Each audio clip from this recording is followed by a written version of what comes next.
নমস্কার, সনাতন ধর্মকথা চ্যানেলে আপনাদের সবাইকে স্বাগত। আজ পদ্মপুরাণের সৃষ্টিখণ্ডের চতুর্থ অধ্যায়ের পঞ্চম পর্ব শুরু করব।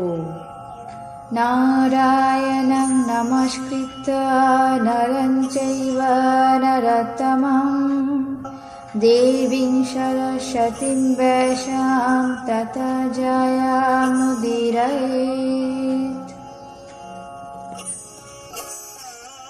হবির্ধান্য ভবাৎ পূর্বাং সুরা পূজিতা জগামুর্মাদং তদা দেবা দানবাশ্চ মহামতে ব্যাক্ষিপ্তা চেতসঃ সর্বে বভূবাস্তিমিতেক্ষণা কিমেতদিতি সিদ্ধানাং দিবি চিন্তায়াং তদা বভূব বরুণী দেবী মদঘূর্ণিতলোচনা কৃতবার্তা ততস্তস্মাৎ প্রক্ষালন্তি পদে পদে একবস্ত্রা মুক্তা কেশী রক্তস্তব্ধলোচনা अहं बालप्रदा देवी मां वा गृहन्तु दानवा अशुचिं वारुणीं मत्वा त्यक्तवन्तस्तदाशुरः जगृहुस्तं तदा दैत्या ग्रहणान्ते शुराभवत् मन्थने परिजातः भूदेवा श्रीनन्दनद्रुमः रूपौदार्यगुणापेता तपश्च अप्सरासङ्गणः षष्टिकोट्टस्तदा जातः सामान्या देवदानवै सर्वस्तः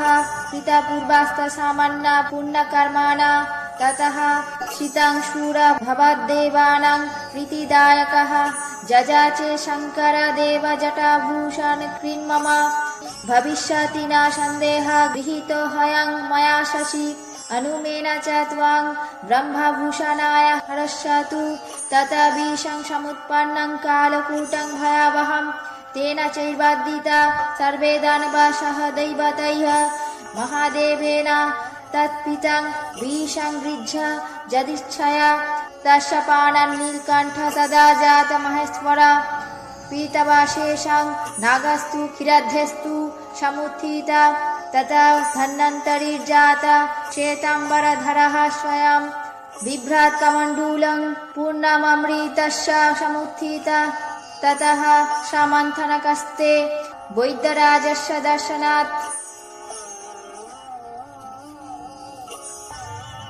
অর্থাৎ এইভাবে দেবতা দানবেরা ক্ষীরসাগর মন্থন করতে থাকলে প্রথমে সুরপূজিতা হবির্ধানী সুরভি সমুৎপন্ন হলেন।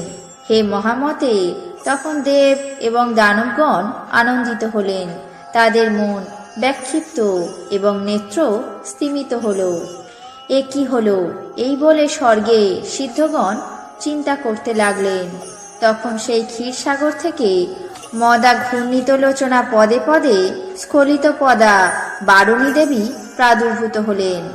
তিনি এক বস্ত্রা, মুক্তকেশী এবং রক্তান্ত স্তব্ধ নেত্রা। দেবী বারুণী উত্থিত হয়ে বললেন, আমি দেবী, সকলের বলদায়িনী। ওহে দানবগণ, আমাকে তোমরা গ্রহণ করো। বারুণীকে অশুচি মনে করে সুরগণ অর্থাৎ দেবতাগণ তাকে পরিত্যাগ করলেন। তখন দৈত্যগণ বারুণীকে গ্রহণ করল।